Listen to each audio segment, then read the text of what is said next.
a intern on the...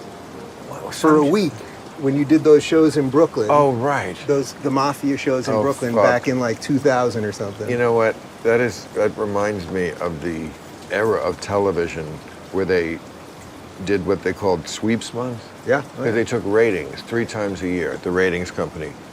February, May, and November. Yeah. So during those months, every fucking show had to do something stupid. You did Mafia Week. That's Yeah. what it was. Yeah. Right. Yeah. We were in New York doing a week of shows with the Mafia. In a real shitty area, if you remember that. But Green like that's how Point you is- got like Fonzie with the the phrase jumping Jump the the shark shark. comes from Happy Days. You had to go to Hawaii because sweeps. He literally jumped the shark. Because it was sweeps month, right? Yeah. And so you have to do something, and so they would just do all this stupid shit. Oh, I'm glad you're having a drink. I'm gonna have a drink with you. I can't smoke the pot with you. I don't care. I don't think I can. We'll see what happens. What, But I could get pretty dumb pretty quick. I used to be a pro, but I'm a little, first of all, I've never been a pot proselytizer. yeah, Like, you do you. yeah. Whatever the fuck you want to do. What do I care if you smoke? I've also never understood when people say that to me, like, come on, have a drink with me. What the fuck do you care if I'm drinking or not? You do you. I sometimes I don't want to drink. This is not one of those times. Okay, good. But there are times when I don't. What's your drink usually? I'm a very sparing drinker these days, but when I do drink, I drink tequila. That's why I'm the most interesting man in the world. You are. Cheers, man. What was that? What did the most interesting man in the world drink? He was Dos Equis. Oh, right. Beer. What was It's his beer. catchphrase? It was I don't usually drink beer, but when I do... Drink Dos Equis or... That was a brilliant ad campaign. They did all right with that thing. We did a funny parody of that with Mitt Romney once. The least The least interesting man in the world. Yeah. But we parried it very accurately. I'm sure they could dig that up on YouTube. So I got a copy of my first book over there, which you will appreciate because it is dedicated to the guy who used to own this house. Oh. Because of you, actually. Who used to own this house? Freddie Fields? Affleck. Ben Affleck. Oh, this house, right. This house.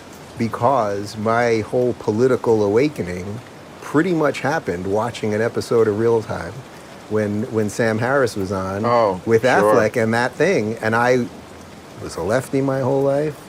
And I saw that moment and I was like, holy shit, this is what I have been seeing and freaking out about. So I dedicated my first book, which is a defense of liberalism. So that was 2014. How old were you then? Yeah, 2014. So that's 8 years ago. I was 38. 38? So I'm 46 now. Yeah. Wow. Yeah. Wow, you look good for 46. I thought you were much younger. Oh, I'll take it. I'll take it. No, just because of what you say. Oh. I'll take it. You look like you're 100. Oh, No, you look great. No, you look... No, No, I tell you, I used to do a bit 100 years ago about like, are gay men good looking because they like, how did this bit go? So why are all gay men good looking? The good looking guys look in the mirror and go, I'm not wasting this on chicks. Yeah, it's like, come on, who needs it? Who needs the headache? I just feel like I was never destined to be a gay man. Not that I'm ugly, but it's just not that look. I don't know that I was destined to be a gay man. I happen to be married to one, but right. I don't really like dancing. I don't like show tunes. I don't like any of that stuff. So that I was closeted for a long time. But there's one thing. but Dixon, you do like that. All right, I'm definitely gonna have to drink more. I mean, look, I'll be honest with you. I never got that whole thing. Look, whatever blows your dress up. Yeah. I've always been a libertarian about all those kind of matters. Yeah. When I first was on and politically incorrect, that's what they all called me, libertarian. Yeah. Maybe I called it myself. And in some ways I still am, very much so, a libertarian. Yeah. And I don't think it's coincidental that liberal and libertarian come from the same root.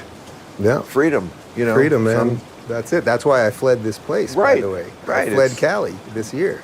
I couldn't take it anymore. Is that right? Yeah, I lived in LA for the last 8 years. I left on December 17th, 2021. Where'd and you I'm go? back for one day. I hate you go? this place. I'm in Florida. I'm in free Florida, man. Oh, well. I'm in free Florida. Yeah. I'm in Miami. It's pretty sweet. Believe me, I looked hard at Miami, and I'm not going to live in Miami. Okay, first of all, What is it? What is it's it? like Vegas with a beach. I can't. The service is a little slow. If I was your age, maybe I would Yeah. live in Miami. It's just too wild. I do love. Isn't that funny? Miami used to be thought of as the Golden Girls and old, and now Oh, yeah. it's too wild. Well, That's kind of it's funny. both. Yeah. I mean, it's South Beach is Yeah. not the Golden Girls, but it certainly is still God's waiting room, the southern end of Florida, absolutely. Yeah. But no, I get it about Florida. I've talked about Florida a lot. Yeah. It's a love-hate relationship, but so is my relationship with California. Yeah. But I ain't going anywhere. Who am I kidding? I mean, it's just I'm too dug in, and my friends are here, and my studio is here, and there's still some great things about California. And How crazy did it all make you though during these? Like, I could not take it. Like 2 weeks into all the Right. lockdowns and everything, I knew it was never coming back. Well- It was, I also didn't live. You're in a pretty swank spot. Well- Obviously, I was off Ventura, where the riots were going by my house. Well, now you've hit on the one raw nerve with me on this issue that could make me go to Florida or anywhere else, and that's COVID. Yeah. And their overreaction, in my view, and their limited ability to understand that, please, look, I want to be a team player, but you can't get inside my body. No. And that has to be my Remember decision. when they were for You can't- My Body, My Choice? Wasn't that them? That's okay. That's an unfair analogy because we're talking about a different life that's not my life. Okay, I am pro-choice, but I've always said I totally understand their side, and I don't like it when people say, "Oh, they just hate women." They Yeah, of don't course, hate of women. They think it's murder, and I don't agree with that, but I totally respect it, and I get it. It is not a life, but it's undeniably becoming a life. It is a gray area. I get it. That's different than, this is my body. Yeah. This is my body, my health, and to pretend that you have enough information with all the things they've been wrong about. Everything.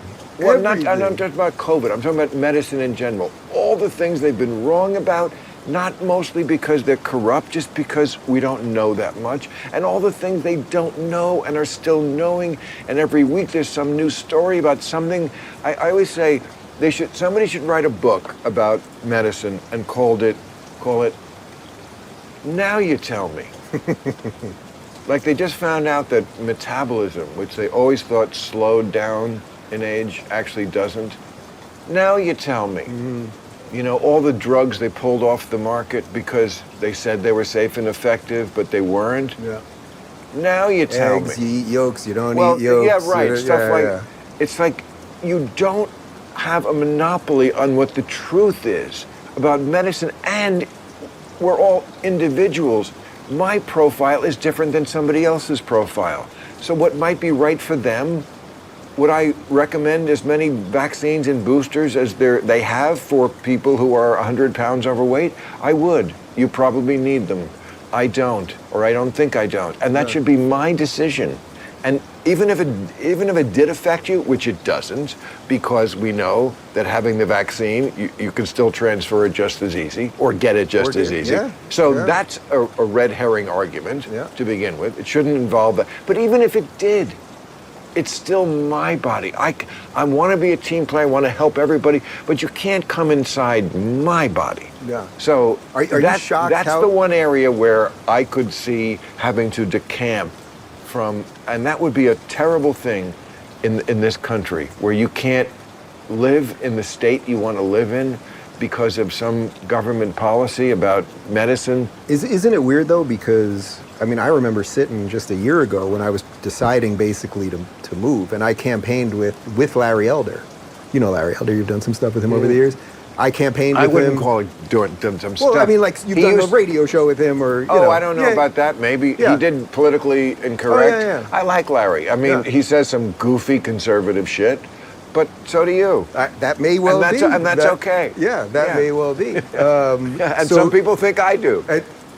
Most of the people who love me love all of Right. your crazy That's a nutty one for you, right? But I'm not conservative. Of course you're I'm not. just appropriately critical of the excesses of the left, Well- which are plenty these days. Well, sane. I think it could be sane. And When sane. people say to me, Right. "Oh, Bill Maher is getting red pilled or Sane. something," and I No. talk about you a lot on my show because you've Right. been a huge influence on me. I remember good.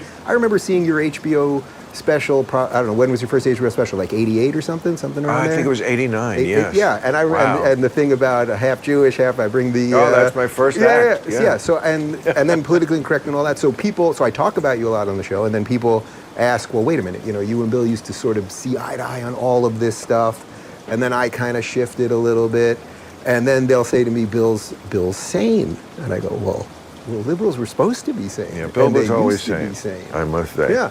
Yeah. Yeah, and but that's got to and- be weird watching and everybody go nuts. I mean, I watched them all Sure. go nuts. And I watched them all go right. nuts. And shifting is okay because things change. So sometimes we have to change, Yeah. and sometimes we grow, we learn, take in new material.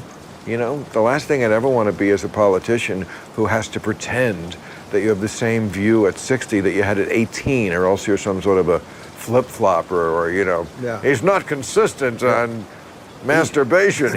He was whacking off 5 times a day when he was Yeah. 18, and now he's down to 1. Yeah. What's going on with Senator Diddle Flopper? So, but now, you're some kind of a Jew, aren't you? I'm born in Brooklyn Oh, when it was right. before hipster Brooklyn. I grew up in Long Island, more Well, Jews than Jerusalem. It's getting Jewier every minute. Keep talking. Yeah. No, I shifted into Jew mode there. Right. Yeah. Well, look, I think partly what's going on here is that A lot of conservative Jews. Well, I think Jews probably should be conservatives First off, I don't even consider myself a conservative. The book that I'll give you at the end there, it's a defense of classical liberalism. I think you'd read the book and you would go, maybe a little bit, I'm more on the I don't really want any government programs anymore. So I definitely have more of that stuff now, maybe than you do. But I think you'd read that book and be like, yeah, we're 95% there Yeah. politically. And I was watching Club Random with Woody just a couple days ago. And by the way, I'm wearing shoes. That was an interesting little... Aren't my comedians God. all supposed to be germaphobes and let the guy That- wander around with no shoes? That boy. Is that the show where I said to him, you used to come over here like Huckleberry Finn? Yeah. Well, he had shoes when he came in. And then just But he has decided, come over here and he didn't even have a pair with him. what if At I least just took he- my pants off now? I don't Let's know. really see about your little I gay don't thing know over what there. kind of before- show they told you this was. They said I could do whatever I want. You That's what can they do told whatever me. you want. Club Random, it says it right behind me. What does it say? What is the motto? VIP lounge, Yeah. drink what you like, say what you want. That's Ain't right. that the truth? See, you are an old school liberal. Oh, I am. You are an old Oh, school, and but it's I'm getting proud of lonely. it. Don't you think it's getting lonely in a way? Watching so many of the people that you used to think were sane, or guys that you would bring on your show over the years that really were sane. That goes both ways. Yeah. Oh. Because I certainly have seen a number of people become Trumpers and I don't want to reveal too much and have people know who I'm talking about. Yeah, but yeah. some people who you would never think, who are you're not like 60, 70 years old. Yeah. I'm talking about 40. And from places you would never think, and now are full on QAnon. Democrats eat babies, and there's a pedophile. Well, I don't ring. think they eat them. They drink the blood. It's not. Well, it's not an eating situation. They is it? order I thought them. it was. Yeah, They order them and Yeah, then push and them then- around the plate. Yeah. Is really what they do. But it's that sushi No. spin thing, But so But watching the lefties sort Great. of go Yeah. nutty, because that's sort of what people say about you now that you stayed, and then they kind of did go nuts. I wish they didn't. I wish they didn't. oh, me too. Yeah. No, except that it's more material. Yeah. It's like When did you see it? I When did you used to see it have. first? What happened? When did you see it first? Like, when did you see the thing really changing, do you think? Well, Jonathan Haidt is the one who I Yeah. think pinpoints the year. Not that anything ever happens in one year, but he says 2015 was a turning point. Something to do with the phones, and also like Gen Z. I remember talking about in the pre-2015 era like talking about with people the idea that the millennials, okay, they're just too soft, and and it will switch back with the next generation. And of course, Gen Z was way worse. It only goes one way in this country, worse. You know why? And That's it got, like, 2015 is when we get microaggressions and like some of the like stuff that even makes fucking millennials look like Marines. You know? Yeah. The really kind of silence is violence, and like he, she, really, she, him. What are you talking about? Shit. Yeah. Came with the Gen Z. So I feel like that is and then of course Trump was that same year was when he announced 2015. Yeah. So you have this confluence of like you know, the phone shit, whatever that was, I can't remember, but plus the new generation, plus this horrible human on the right who's scaring everybody way left. Like you picture a room and someone farts, and everyone's just like a horrible fart, and they go to the other side of the room. So everything tilted toward this kind of crazy left, and then I feel like it just stuck. Do you have any friends or guests that you've had on? I have so many friends. That were, just I want a list of friends. Just from Club Random. I mean, Chevy Chase was just here. That was pretty cool. Oh my God, how great was that? I wasn't here. I only saw the end, but I assume it was pretty good. Unbelievable. I mean, he still is Chevy Chase. I was so verklempt about that, you know. He's still got that same little boy in him. Who were your comedy heroes? Oh, my comedy heroes. What is this? Bob Costas show? Yeah. This is Bob Costas. Oh. Like, who do you watch stand-up that you were like, I'm going to do stand-up? Mostly Stanley Myron Hendelman. No. I don't know who that is. He was good pause there. He was this comic. Like in the era when, like, there was this brief period, like late 60s, early 70s, like before comedy became the comedy clubs and there was like 1 million comedians. There was like one new comic a year. And one year it was Stanley Myron. I have no recollection of that. No, of course not. But you could, I'm sure, YouTube him. And then there was like Kelly Monteith, and there was, who else? Guys like that. Oh, there was a guy who, his whole act was that he was a rich kid. My daddy bought me blocks, Boardwalk and Park Place. That's not bad. It's terrible. What was his name? But that was his whole, I mean, you can get away with that being your whole fucking act. Yeah. That your daddy was rich. What the fuck was that guy's name? I don't know. But isn't that funny though? I asked you like who your comic influences are, and you basically named a couple guys that nobody's ever heard of. Yeah, because you asked me like a fucking question that they ask on Entertainment Tonight, and this is Club Random. No, but we don't do that shit. We don't here. do that shit here. No, we don't do like who are your community heroes and like, you know, what kind of Alpo does your dog eat? I mean, you know, that's too like question you get in the press. Here we're here to talk about gay sex, Dave. We're gay sex? I want to know. I want to know one thing. Yes. Now, okay, so when did you started out liking girls or thinking, or you never did? I never really thought about it that way, sort of, because, well, first off, people always say to me, you don't seem gay. That's the thing that I get all the time. You don't seem gay, which how dare you? That is wrong. Right. Like, just say seem about gay. Fortunately, I'm not a millennial, so I don't get upset that quickly. I can't quite put my finger on why that's offensive, but I'll come up with something. That's what they spend most of their time doing. That should be the next name of the next woke book. I'll come up with something. That's funny. And they will. Believe Get me, offended they will. First. We'll figure it out later. But I never seemed gay, sort of. But like when you were 13. Yeah. Okay, I always think there's two questions you can ask a person if like you only have like 5 minutes with them to like Which was their comic influence? That's the first one. And what's the other one? Not that. Got that one already. What's the other one? There's 2 or 3 questions. What do you think about when you masturbate? Yeah. I'm talking about like they take sodium pentothal and they have to tell you the truth. You only have a few minutes to get to know them. Yeah. How do you get your money? Yeah.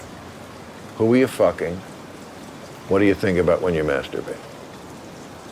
If you got those three answers on, I mean, sometimes it's not that scandalous. I mean, how do I get my money? HBO pays me with some advertisers here. Yeah. I'm not like selling. Yeah. I'm not like selling fentanyl on the street. I mean, I was a drug dealer.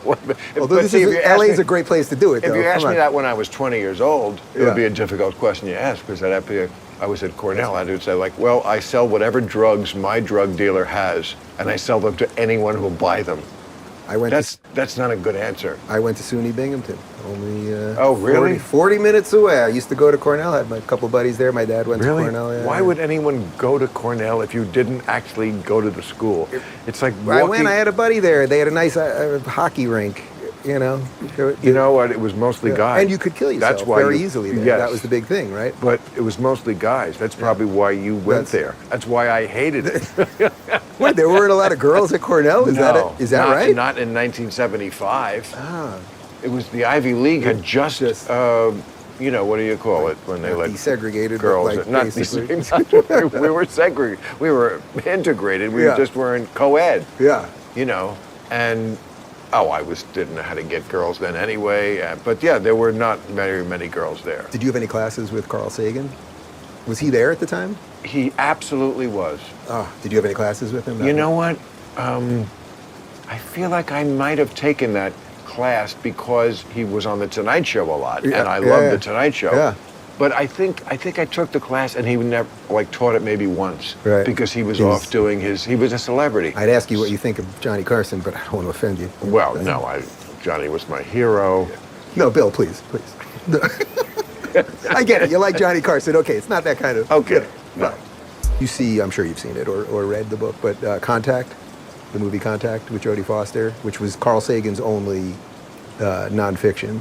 Oh. And I thought the movie, it actually changed my life. I ate pop brownies. You'll love really? This. Changed my life. You thought that movie changed your life? Tell you, I was 21. It came out in 97. Changed my life, too. Now I don't watch movies without reading the review first. Oh, Bill, I'm kidding. It's a great one. I can move you on that movie. Listen to this. Good, because I thought it sucked out loud. Oh, really? Yeah. I'm shocked. The one where they're writing, just all that writing and look weird writing. No. You're thinking of Arrival from a couple years ago. Yes, I am. You're thinking of Arrival. Contact was with Jodie Foster and Matthew McConaughey. It was written by Sagan. It came out in 97. I ate pop brownies with a bunch of friends, crazy pop brownies. We go to see Air Force One, but it was sold out. It was sold out. Of course it was. This is America. Get off my plane. We say, what else? Exactly. So we go, what else can we, I've been to Glenn Beck, so I do some stuff with The Blaze, which is Glenn Beck's network. Right. He's got the fuselage of the airplane in his studio from Air Force One. Oh. From the movie Air Force One, not the actual Air Force One. Anyway, wow. We can't get into Air Force One. I'm all over the place here. We can't get into Air Force One. So we were like, all right, we'll go into this movie Contact. And I have no idea what this movie is. And do you remember the opening scene of Contact? I may never have seen that one. Oh, man, you would freak. Bill, it's everything. Refresh my memory. What happened? So it's a movie about... aliens? She is an astronomer, and it's it's loosely based on a character around Carl Sagan, kind of. And she's an astronomer. She gets a message, but now she has to prove it to the scientists. But the believers you would freaking love it. The whole movie is religion versus science and sort of government versus rationality. Okay, I'll dial it up. I'm shocked. I don't even know why I was telling you that. No, but... you very often miss things in life. You can't catch up to everything. I'm thrilled that I can hear at this point in my life a movie that I missed. It's going to be great. Oh, you will freaking love it, man. I may not. Yeah, I think you will. I may, willing. But I've learned whenever I said that to somebody, you're going to love it. It doesn't always work out, but I may. But I respect you enough to absolutely. I will make this next on my list. It's next on the list? Contact, absolutely. What else is on the list? Well, that's the thing, nothing. It's not that big a compliment. No, there's always things I'm watching. But what was I asking you about? Something important. Oh, well, something about gay sex and who I masturbate to. I was trying to talk about philosophy and politics, but, I do have gay sex. That's something. Good for you. And I know Of people find that course. to be odd, or Well, it's a little out there what do you for some mean people. odd? It's Well, not, it is odd. I accept that it is odd, right? well- Like it's a little bizarre for people. It's odd, but it's also normal because it's obviously a variation that nature intended. I mean, it's not the majority, but it is consistent and it's throughout history. And for some reason, nature wanted this little subvariant where you take it in the ass. I don't get it because I hate shit.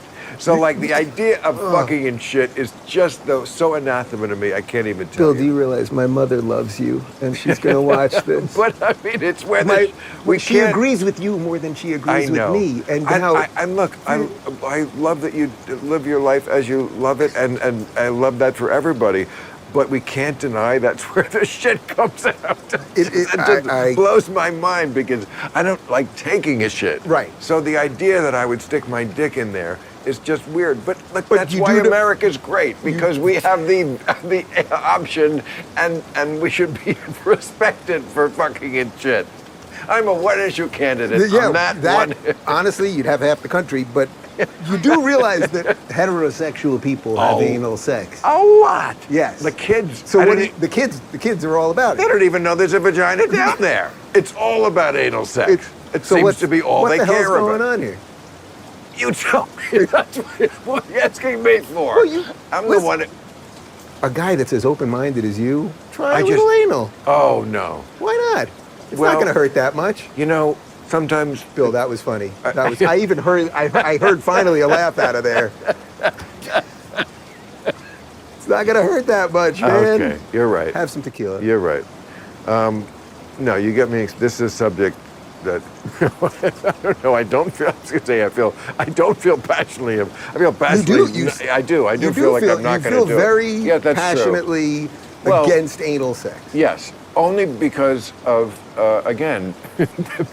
The shit factor. Yeah. That whole, just take away the shit, I'm there. No, I'm not there. Well, but without getting too, there are ways I know. that, you're not always going to. You know what? I love the way we're tiptoeing around this. I may have told this before. You guys don't put this on the internet, do you? We're just doing this for your internal. Can you imagine if we were actually filming this today? No, I may have told this before, but it's apropos. I'll tell it again. Bill, my entire crowd wants me to beat you over the head till you admit that you would vote for Ron DeSantis, and you're asking me about anal sex. I know, but it's my show, so shut the fuck up. All right. Keep going. And it's not a political show. I know. It's like if we were actually just sitting around talking. Would you have that agenda? If you had an agenda, I wouldn't invite you here. Yeah.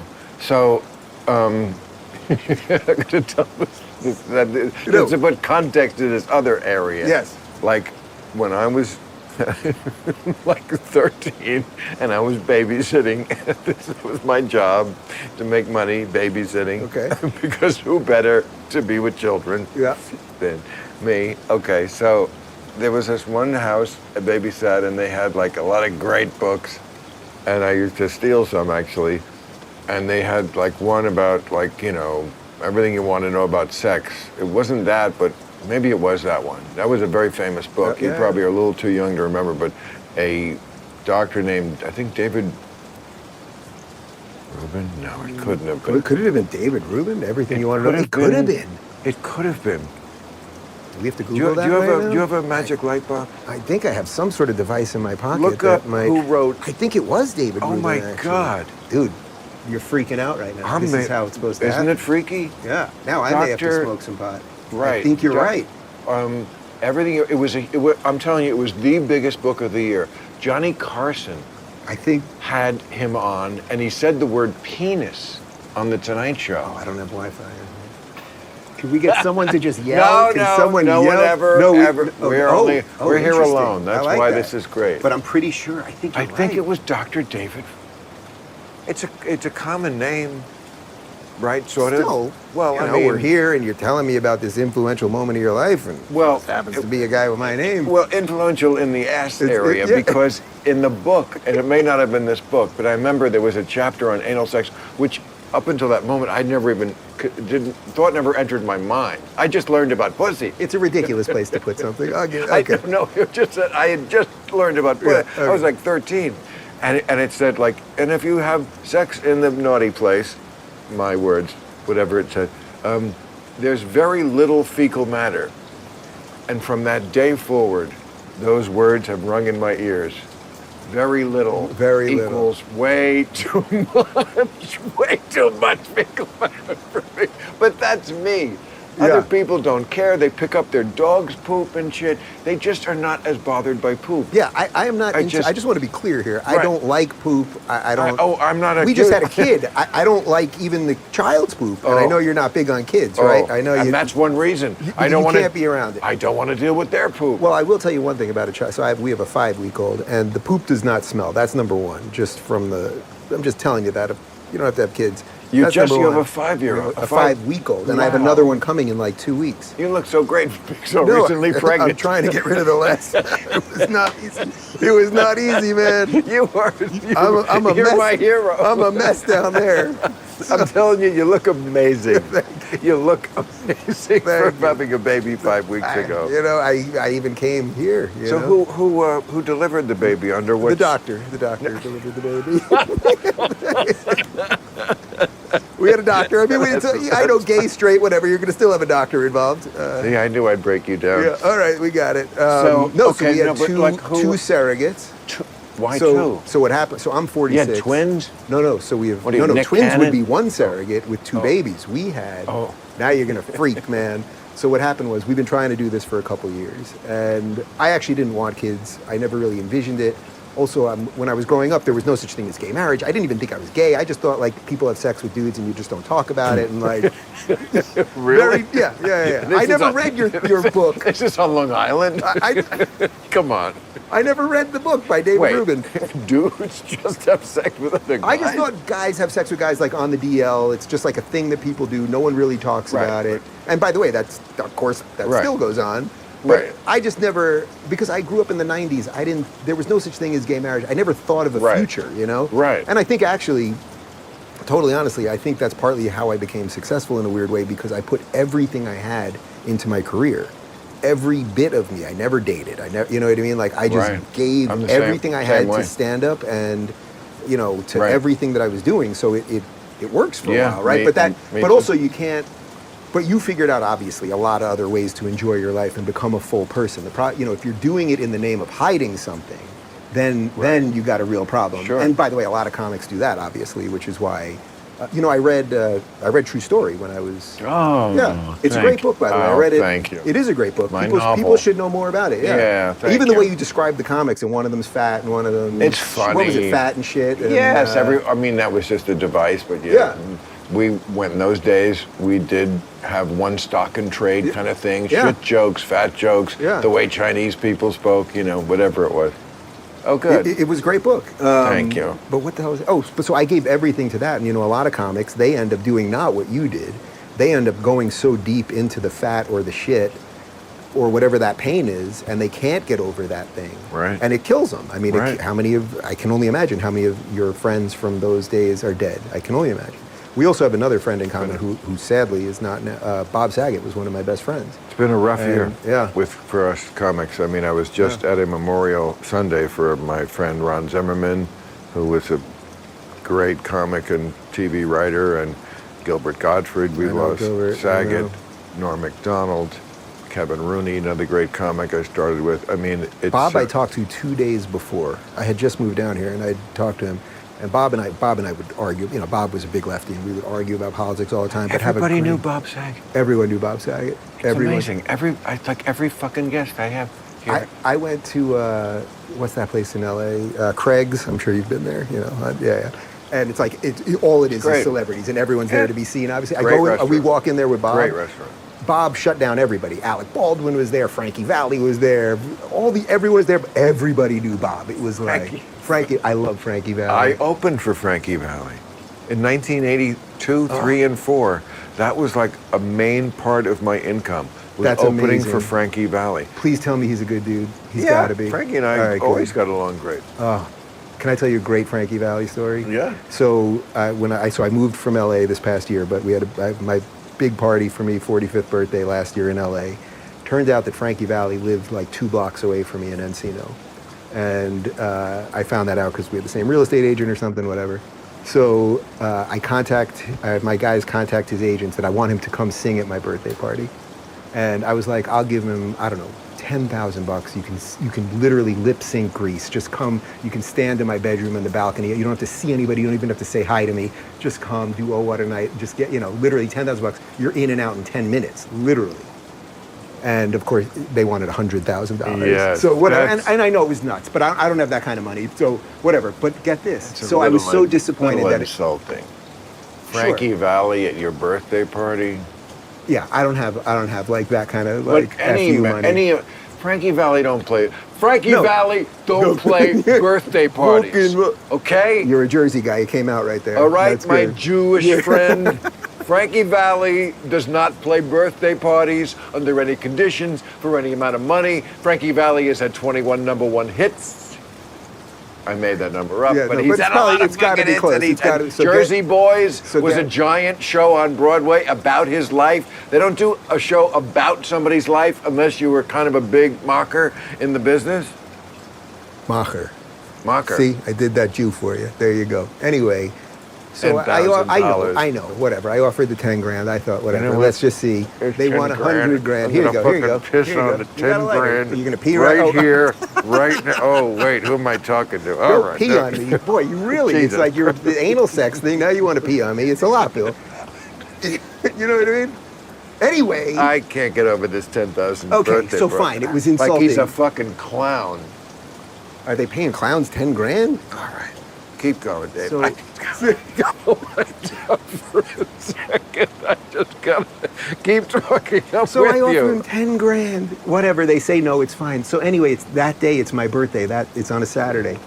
And I have to go get orange juice. They tell me to go get orange juice. They needed orange juice. I think either my husband told me, his name's David too, by the way, which is hilarious to people. So we got 2 Davids here. Anyway, he says go get orange juice. So I go to the store to get orange juice, and I'm standing in the fruit section, and who's there thumping a watermelon? Frankie Valli? Frankie Valli. And the universe spoke to me because I didn't need him to show up anymore. And I walked over to him. It was right when, COVID was still happening. He had the mask and everything. And I just said, Mr. Valli, I know this is nuts. And it's like when people come up to you and they get all like whatever. I've met every one of my heroes, every athlete that I've cared about. Really? I've never gotten nervous in any way. I love you. But you did for Frankie Valli? But I'm not nervous now. But you did for Frankie Valli? I was having trouble talking. But he's not of your era. I love everything about it. I love Jersey Boys. I love that's how he had you a got disco freaking album in the 70s that nobody's heard of. That's Grease. Awesome. No, after Grease. Right. Which was around 77 or something. He had an album in like 79 at the end of disco. There's a song called Soul Heaven Above Me. It will blow your mind. So I assume you know his solo hits in the 70s. Yeah, like, he had great... My eyes adore you. Yeah. You know that one? Of course I do. Yeah. No, I never put a hand on you. Yeah. Which in the play or the movie Jersey Boys, they made about his daughter, because remember she dies, and that's when they play that. But it really was about a girl that he had a crush on when he was in 3rd grade. Which is why he says, I never put my hands on you, meaning he never got to... Swearing to God? I love swearing to God. Sing it. Swearing to God. I'm not a big singer, but yeah, I love all those songs. I can show you my freaking, you want my, we don't have Wi-Fi here. I can show you my Frankie Valli, it's called the Best Frankie Valli playlist. I love Frankie Valli. I'm the one who... You opened for him, apparently. I opened for him. So anyway, he thumped a melon, and I got your nervous. Life over his birthday party. Your birthday party. So if I offered you 10 grand to show up to my house to sing a little bit for a birthday, I'll take it. I was only talking about Frankie Valli. Me, I'll go. So what happened? No, so he looked at me, and I was literally like sweating. So you made this offer in the market? No, I didn't make the offer. I knew it was done already. But the point of the story was that it gave me what I needed. Whatever it was like the universe was just like, oh, you wanted this guy to show up. It was insane. But there he is thumping a melon, and it was enough. So I babbled something. I don't even know what he said. He looked at me. He probably couldn't even hear me because the freaking masks and everything. And he goes, great, kid, that's great. And then turned around. And I was like, you know what? whatever it was that I wanted, whatever it was that I needed there, it was enough. It was enough, you know? Low standards, because that wasn't much. It wasn't much. What was he going to do? Like serenade me right there? Well, I have two questions for you. Uh-oh. Have you been circumcised? I just, not only was I circumcised, I had to do a bris a couple weeks ago, and I got another one coming up. And you do realize the universe is kind of an asshole. I mean, usually, but you get moments. It's very odd for me to hear someone who so politically, that's how we say, staunch. Yeah. Frankie Valli? Me? You. Yeah. You know. What do you mean? Come on, you work with Glenn Beck. I mean, you've said yourself you had a kind of conversion. You're more on the right. Yeah, I'm more on the right for sure. So I'm for freedom. to hear you talk about freedom. the universe, Yeah. is such a fucking. Is that weird to you? Yes, so that's interesting to it's me. disconcerting because it doesn't seem like when I think of the criticisms that you and I have in common of the left. Yeah, okay. It has to do with like fuzzy thinking, and you're not really thinking this through, and you're too weak, and you're too frail, and all that snowflakes, all that stuff, which is all valid. Yeah. So like, interesting. when I think see of what like you're doing. Okay. the universe says, it's like, you know. The universe, come on, man. Well, first off, what does that mean, the universe? I mean, it's just the vaguest sort of. You must know that the universe really doesn't give a shit about you. It is not sending you messages. It's definitely. It's no, not. I think you can. I think you can find messages within the nonsense. That doesn't mean that the universe handed them to you, or that even that there's a divine thing doing it. But you can find moments that have meaning. Like, I mean, really, think about it this way. From the universe. What? Well, I don't know. You can call it the universe or whatever. There are. It's not all random. Here we are in Club Random. It's not all. It's not all completely random, right? Is, you think it's all completely random? What you think what it's all? What are we saying? All the fact that you're here and you showed up on That time. any That that wasn't there's random. any We order. arranged it. That it's any order to any of this. You think it's all just? Well, first of all, we'll never know because we don't know. You know, we can basically. Well, you're right. We'll never know. Look, you say it all the time on the show that it's okay to say you don't know. Absolutely, and you're totally right. Of course, you're right. I concede to the physicists that there is such a thing as the Big Bang Theory, even though it's fucking ridiculous that I can't. I mean, there's I can't, and then there's I can't even. Mm-hmm. That's I can't even. But okay, they know more than me. They have their measuring devices. The universe began 14 billion years ago when everything in the universe was inside a little marble and that exploded. Sure, who doesn't know that? I've seen Men in Black. I but get it. even if you concede that, what happened before that? Why was it in a marble? Why begin the universe that way? Why begin the universe at all? Who did this if it's not a who? Like, these are the questions that just make your head hurt. They will never be answered. Of course. So I don't worry about trying to figure them out. Yeah, well, I don't worry about trying to figure them out so, either. I mean, but I think it's interesting what you said you're saying that the universe is a shorthand for expressing a certain point of view, right? There is something that is the reality of us sitting here right now, right? And then there is some reality that we can't fully grasp that's happening here at the exact same time. That you can have incredible moments with that just appear out of nowhere. If you would have said to me, this isn't the greatest example, but if you would have said to me in 1997, Dave, you're going to be sitting with Bill Maher at his house, he's going to be smoking pot, Chevy Chase was just there before, blah, blah, blah. You'd be married to a dude. Bill Maher would be talking to you about anal sex. Like, that is so fucking bananas. My head would have exploded. Right. My head would have exploded. What does that do with the universe? It has something to do with the universe. It has something to do with the universe. That you create something. You put something into this world that puts some things back to you. But it's interesting that I'm shocked that you're so not seeing that because why wouldn't you see it? Because I didn't see Contact. Because you didn't see Contact. If I'd seen that, you take two more puffs in that thing, you'll see it, my friend. You'll see it. I would never waste pot on watching a movie. Yeah. Oh, is that right? Really? Really. Really? Even though you can get pot left and right. Oh, I can get it. I can get it. Yeah, no, you can get pot. I have too much of it because people are always giving it to me. Not that I'm complaining about my charmed life. That's a wonderful part of my life. I have too much pot, so I give it away. because I'm Santa Claus of pot. But So it's a pat. I save. People think I smoke tons of pot. I don't. I save my marijuana use because I want to save my brain and my lungs for the very important moments in my life. Watching a movie is a passive thing. It's interesting. And I do 'cause- it at night when I'm going to bed. The last thing I ever would do in life is get stoned to watch a movie. I get stoned and I'm going to produce something interesting. Yeah. That's what I get stoned. So you like sativas, probably, right? Because you want to be but awake all and pot like. gets me high. Yeah. But yes, I would prefer sativa. But if you gave me indica before I went to sleep, I'd be up all night. It's funny because I used to smoke a ton of pot, and I'm actually sort of tempted to smoke some pot with you right now, but I am going. So I have to take the red eye tonight to go to New York. I'm dinging the bell on Wall Street tomorrow because a company that I sold, Really? yeah, is going public. Rumble. I don't know if you heard about it. It's Of sort of a course. YouTube. Yeah. So. Oh Jesus! Yeah, so that I literally came to LA to do this with you, and I'm taking the red eye, and then I'm going right to. You are Jewish. Yeah, well, I'm having a hell of a 24 hours. I'll tell you that are. much. Oh, well, I'm very flattered Yeah. that you made time in your schedule for that, because that's a big fucking deal. That's also the universe saying a little something. Oh, It is, dude. Whether you like it or not, whether you like it or not. You know what? I'm As I- sitting here with Bill Maher, and I'm as I dinging the always- bell on Wall Street tomorrow. That's something. I always say, I quote Dawkins, who says, on a scale of 1 to 7, 1 being total certainty that there is no God, Yeah. and 7 being total certainty that there is. Oh no, I have it backwards. 0 being total certainty.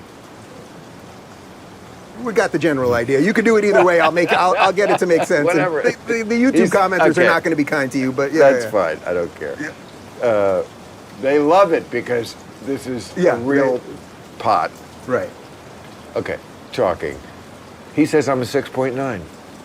He's not a 7. Yeah. That's Richard Dawkins we're Yeah. talking, who's going to be on this podcast in October. That'll be good. I love him. I interviewed him once. Oh, yes. It was tough at first because you got to kind of get to know him a little bit. Sure, And then a exactly. few minutes in, Well- when he realized I wasn't a dick and I wasn't Right. trying to get him, Right. there was just love there. Same We did it at the 92nd Street Same Y. with me. Yeah. I'm just waiting for you to bring this around to anal sex again, so it's... Well, now that you mention it. Look, Dave, you know what? If I wanted to be gay, I could be gay tomorrow. You'd be- I look could at go that shirt. Of course you listen could be to me, gay. Excuse me. I could go down to Santa Monica Boulevard tonight Yes. at 8:30 and find a guy named Curtis and pull down my... Oh, God, I'm late. What? Yeah. That was very specific. Well, that's Curtis. Who's why Curtis? the joke worked. Wait a minute. With Curtis, you were No. so he was with you when you were 13. It wouldn't have and you been were, funny if I hadn't made it specific. See, you're a comedian. You know these things. I know how it works. So yeah, you keep bringing this up, Yeah. and then you blame it on me. Yeah, But what am I blaming? Is Republican gay sex different? It's- We'll be right back. No, you are the master of segues. I'm politically incorrect. Like, Thank you. Did you love that more than the show in a weird way? Yes, you could because- throw to a commercial like nobody, man. You know why I love that so much? Yeah. Because my hero Johnny Carson was so good at it. Oh, Johnny. Oh, so you liked other comedians back in the day that you want to mention every now and again? Yes, I was wishing you would ask me that question. The other one I loved was Dean Martin. I love. Dean Martin. You want to see my Dean Martin playlist on here? If my phone had any Wi-Fi in this house. You know why I love Dean Martin? Well, he was a joy. He was a. But I could tell he made my mother's panties wet. Yeah. Like, she watched him Thursday night. His show's on Thursday night at 10 o'clock Yeah. on NBC. And I could just tell, even as a kid, just knew. I just knew that there was something there. Him and Robert Goulet, who was the other kind of Yeah. matinee idol of that era. Yeah. And like, you have no idea as you get older. The fucking universe doesn't tell you, Dave. But it does. But, well, I walked into that one. But, you don't realize what got in there when you were young and what has created, child is father to the man. And like, I think a lot of that stuff, like, what I wanted to be, what I saw was making a woman horny. I wanted to be that. I wanted to be Dean Martin, Johnny Carson, Robert Goulet, whoever was like doing that to women. Yeah. Because, Was Johnny doing that to women? Not the way, not Yes. quite the way. Oh, Was he? He was Well, not quite the way Dean Martin did because it was in- overt. But for me, he was doing it more because I wasn't going to be a singer. right. So Right, to me, right. I get it. You're right. Yeah. To be a sexy guy who was just doing it with talking and being charming. And sometimes not talking, sometimes literally just taking the hit as someone else was getting a laugh, right? Like and just Absolutely. sitting through it, you know. And what do women like better than like you shutting up and letting them have the moment? Yes. Yeah. So yeah, absolutely. I mean, Johnny Carson was a hero, not just comedically, but I think like sort of sexually. Like I wanted to be James Bond or Johnny Carson, you know, somebody who was attractive to women, but in a very kind of adult, you know, intellectual way. Because I wasn't going to compete. I'm not I'm not an athlete. I'm not a. But I heard you're pretty good at basketball, and I saw the court, man. I got a full court too. My house was. I'll tell you after. I can't tell you on camera. It was owned by an NBA player, so I have a sick. Yours is awesome, like absolutely awesome. But I have also an awesome full court basketball court. And, and I know you do your game with the comics. And for years, when I lived in LA, I was like, one day I'll get in Bill Maher's game. Then I got the hell out of here. I would love to have you in a game. Yeah, I will literally come back to LA to play in your game. There's a party here. I'm not going to say when. We can figure out all the details after. But Woody Harrelson. No, I heard you played with Woody. It's like White Man Can't Jump. Now that he's been here at Club Random on the podcast, he feels like this is. I'm glad he does. That this is sort of like his place to. So when he's in town, we have parties here, not on camera. But I'd love to have you here. That would be awesome. Yeah. That would be awesome. I'd love to play ball with you. That would be great. I've heard you're pretty damn good, actually. You know what? For a 66-year-old man, I can fucking run ragged around that court like anybody. Yeah. You know, and like you still have like all your energy and you feel good and like motion. Do you have no like you look good? Like do you have no like physical like weird like everyone I know at my 46, all my friends that were great athletes are this is broken, that's broken, this thing can't work. I never broke a bone. I remember a teacher telling me back in school, you know how to fall. And I thought, that's going to be handy when I get into comedy. No, I didn't think that. I was 8 years old. It makes a great story. But no, I felt like the universe was telling me something at that moment. And it damn well was. No, it wasn't. Come on, Bill. The you universe. Can't tell me there's nothing Which else. planet? Wait a minute. I'll tell you. I got a good one for you. So my grandma, who was really into, she loved you actually. Your Bubba? She loved you. Wasn't my Bubba. This was my atheist grandma on the other side. Oh. This was my atheist. Isn't Bubba Jewish for grandma? Bubba's Jewish for grandma, or Yiddish for grandma or something. But this was my atheist, hated religion, you know, very like Santa Fe, New Mexico, out there grandma. So she had a place in the. No, why are we picking on Santa Fe? No, because you know what I mean. Like just sort of like. Santa Fe's an artistic community. No, artistic, but not religious. That's my point. It was like she was into art and she was into literature and she was into theater, but she really hated religion. Like, you know what I mean? Like, and we know that this is what Santa Fe represents to all Americans. To my grandmother it did, I suppose. Okay, maybe not to the audience. All right, so we'll slow it down for the audience. Santa Fe, there's clouds. So Santa Fe equals artistic, but not religious. Yes. Okay. Just join me on this adventure. I need a scorecard to know the trying to somehow connect this with No, I just want. I'm just give me just right. Okay. So. Oh yeah. My grandma, her whole life was telling me, and she told everybody she was obsessed with the clouds. She was obsessed with always looking up at the clouds and talking about the clouds. They're so important. The clouds are important. So now get this. I'm going to blow your mind. She died on June 27th, 2013. My birthday is June 26th. She was in hospice for about a month, and my mom kept saying the entire time, I just don't want her to die on your birthday. She ended up dying about 12:30 a.m. on the 27th. So she made it to my birthday, got a few minutes past, she dies. On the 1-year anniversary of her death, she lived on a little island on the other coast of Florida, on the west coast of Florida. On the 1-year anniversary of her death, almost to the hour, her place was struck by lightning and burned down. It's the only recorded history ever on this island of something burning down. Now, on the 1-year anniversary of her death. So then finally, 2 years later, we rebuild this. My family rebuilds the place. And I'm with my sister, and we're walking on the island on the beach, and it's a very overcast day. There's no sun. I swear to God this is true. I swear to God. Whoever. I swear to the fucking thing. I get it. We're walking on the beach, and we were like, it kind of felt like a sign. My dad kept saying the sign was that she was trying to kill us. That's kind of funny. They didn't really like each other. Okay, Anyway, I'm walking with my sister, and we're like, that kind of felt like a sign that the year to her death, the place burns down. We have this new place, something like, what's going on here? We took a walk, And we're thinking about her. And we're like, maybe she'll give us a sign right now. And then we were walking now for like 3 miles on the beach. And we were like, we can't do this anymore. I said to my sister, let's just pick the amount of steps that we're going to walk further, and then we'll turn around. And she goes, we'll walk 14 more steps. My sister has always loved the number 14. We walk 14 more steps. I swear on my life, the sky opens up in like this, like the clouds opened up like this, like there was a hole. The sun beamed down on us, like on us.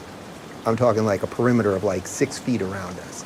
And it was very freaking obvious that something weird was going on there with Grandma giving us some kind of sign. And we both began to cry at the exact same time. My sister is not someone that believes in a lot of that stuff either. So like all I'm saying is there is everyone watching this has had some weird thing like that. I'm not saying that proves anything actually or anything like that, but there is some weird thing going on with the universe. There is something there, man. That's all I gotta say. And I cannot possibly imagine what's going on in your head right now. Because you're either sort of agreeing with me or you think I'm completely fucking bananas. And I'm actually completely fine with either one. I want to ring the bell. You want to ring the bell? The Wall Street I'm gonna thing. have Bill Maher money. I want to do that. Yeah. That's the coolest You thing. gotta start a tech company, man.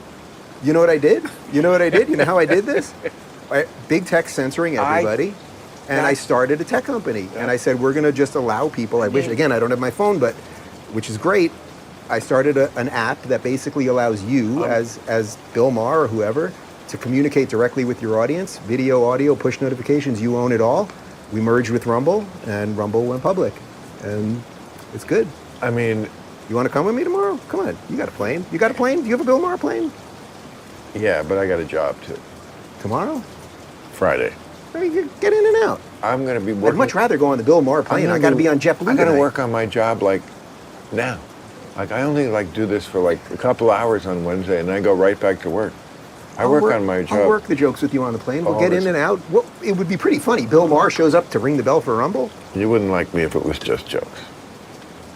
Yeah, I'm sure that's tough. That's got to be tough for the writers. Oh, I just always want to deliver like the ultimate product I can deliver on a, when you Have do you fired a lot of writers over? have I know your both. main guys are with you but your main crew is with you forever, right? Absolutely both. Yeah. That's interesting. There's nothing wrong with firing people. Yeah. You're there for the audience. You're there to get the best product. I have no guilt about that. But do you do it yourself? I do a lot. What do I do? Like if you have to get rid of somebody, do you do it yourself? Sure. Yeah. I think, I don't know. Sometimes it's just like you don't pick up somebody's contract, and a month later when you go back to work after the season ends, they're just not there. Yeah. It's like you don't know what happened. We don't have to make this into a sad country song. Right. Things work out or they don't. I've been fired. It's but if I had to choose between the sky opening up thing or ringing the bell, what? I gotta say, I go for ringing the bell. But I got both. That's my point. Okay, I got the sky thing. You're I got the bell thing. But I want I'm not jealous of the sky. Yeah. But the bell, I really think that's awesome. Like that's a big thing in America. Very often when they do a documentary on something or some footage or when they die and they have like moments of their life. One of them is ringing the bell. And then Martha Stewart rang the bell. Right, Martha Stewart rang the bell. And then somebody else rang Wolf the of bell. Wall Street. That's what he wanted to do, right? Not everybody gets to ring the bell. Like a star on the Walk of Fame. Yeah. You can buy it, kind of. I mean, Yeah, I have one. Yeah. I'm glad they gave it to me, and they gave it to me legitimately. And most of the people are, but I think there's some people on the Walk of Fame who I think you could just buy it. It's kind of like a Chamber of Commerce thing. But I don't think you can do that with ringing the bell. No, I think you gotta get something public. You gotta make it happen. Right. I think it's about money, which they never fuck with. Yeah. Like the votes, they never seem to be able to count the votes completely accurately. But the bank never says, you know what, this may be a little more than we actually owe you, but you know what, if it is, that's fine. That's pretty cool. Well, I could, text you a picture when I'm up there, I don't want a picture of you. I want me. I want to ring the bell. Oh. I want to have a company go public like that. Like I've owned a minority. I was a minority owner of the Mets. Of the Mets, yeah. So I certainly have done well with real estate. Yeah. Wait, when you owned the Mets, or when you were in that, they were still at Shea? Because no, they were gone. They were gone. Because No, Shea, this what was a dump. What a 2011 dump to that place last was. year. Oh, okay. Yeah, this Yeah. is the last 10 years. I just got oh, out. so you still? Oh, you just got out. Yeah, Steve Cohen bought the team. Yeah. But no, I've had some great moments playing with money. Have you had any like abject disasters, like really bad ones? Oh yeah, I was with Lehman Brothers. I remember I had Elizabeth Warren on Real Time, and I was telling her, this is right after the crash, and I told her about Lehman Brothers, and I said to her, I don't have a question, I just want you to hold me. Oh, I remember the clip. Really? I think that clip, is that clip in the promo for Real Time when they show it at the studio? I I've been to the show a bunch. I think it was in our anniversary special or something like that. But that's the way I felt at the time, because they did just Lehman Brothers, I guess it was the first one that and prior to that, they had always like bailed out those motherfuckers. Yeah. And I had a lot of my money in Lehman Brothers, and this time they were like, yeah, Wow. I'm getting a message from the universe. Fuck Lehman Brothers. I opened a couple comedy clubs in New York over the years where all the comics would basically work together and we'd split the profits. And I opened a few of them in Times Square, and we'd be out there barking, handing out tickets, all of the shit. Wow. I did it 2 hours a night, So- 6 nights a week for years. What years were you doing stand-up comedy? So in New York, 98 to basically 2011. 98 to 2000 Yeah. in New York. So you worked Yeah. like the Comedy Cellar So Esty passed me at the Comedy Cellar. You remember Esty from the Comedy Cellar? She was the owner. It was her and her husband were the owners. I remember do you not remember her? I only worked the Comedy Oh, Cellar. maybe it was a little bit after you. Oh, I mean, I know you were out of like New York City I don't stand-up think at the I- time, but I thought they owned it for a long time before. the Comedy Cellar Yeah. began like my last year in New York, which was 1982. Oh, okay. So it was must a have been new somebody club. before I then. did work it like my last year. Yeah. And that was the only club that That's 40 mattered. years ago. That was the only club that mattered in New York City, really. Like Now. I'd say over the last. I'm Not a little when I out of the was loop there. now, but Right. But when I was there for those years, that was the club you wanted to do. Right. Next. I got past there. I think I was 20. I was right out of college. I like did stand up for like a year and got past. My first night there, and I got like the 1 a.m. slot. Wednesday night. There were 3 people left in the crowd. Chappelle went on for like 2 hours before me, smoking a joint. Everybody ended up leaving because it was way before Chappelle. It was, and I ended up literally doing stand up for 2. I remember my first night as a past comic at the Cellar. Not a bringer or any of that Right. bullshit. Doing stand up for 2 people at. What was your act like? Yeah. What was your I was act always doing politics. I was all the shit that I talk about All now. politics? I was doing stuff about CNN. Now everyone does all that. and But it making was fun- left wing. it wasn't that was the wasn't point of left. view. It wasn't left or right. It was like I was doing a lot of. Actually, it was more media. I was always making fun of Wolf Blitzer and all of these people that were so inauthentic and fake and weird. But I also did a lot of crowd work. Also, like I like just being in that room and making something funny happen. Where a lot of my guys, think about it. I started in '98, so Carson had left the Tonight Show in '92, and Leno took over. And Leno, wait, you had Leno here? Did you have Leno Yes. here? You did have Leno here. So I actually did not like Leno back then. I've come to really appreciate him in a way because Oh, I think good. we could use him now. Yeah. You know what I mean? I think America could really. Absolutely. Don't you like? That's a great point of view on him. Yeah. Yes. I did not appreciate it then because you didn't know what he thought really, No. and Letterman, at least you had a better sense of what he thought. No, that's but such a we great- could use. Absolutely. glad to hear you say that. Instead of the just No, it's horrible. It's well, horrible. it's so the irony, Dave, is that when I started, the knock was you can't do a show where you're alienating half the crowd because you're telling your political opinions. And now you can't do a show can't- if you don't bow to the point of view of the audience, which is all going to be super woke. But isn't it funny who's number 1 in late night? It's fucking Gutfeld on Fox. I'm doing his show on Friday. Is that He's right? number 1 in late night. Wait. Number 1. Gutfeld brings in better ratings than Kimmel or Kimmel 2 or whatever the other guy's name is, Colbert, all those guys. Gutfeld, he has literally like 3 writers. He has probably 5 staff members on the entire show. It's sloppy, it's messy, but it's fun. And he's cool, he's fun. You should, if you haven't connected with him, you know might what? have some issues, but you know what? I am putting that on my list right under contact. No, really. I don't know. Yeah. Really, I love, my favorite 3 words are I don't know, because then I learn something. And I have heard, we did a bit about Gutfeld once. I think probably based on this premise that he was doing the best, I think. It was probably like other shows that fucked into with a conservative bent. Well, look, if everything's left... But I have been remiss in doing my due diligence and checking it out personally. And just, I always say, you know, if you're successful, maybe I'm going to think it's a piece of shit. Yeah. But some respect has to be paid just to success. I totally agree. And so I need to watch Gutfeld just because it's a success. And he's a good dude. You would totally respect him as a not even as a performer. That I cannot guarantee. That may happen or it may not. Well, you might find that he could be like the universe or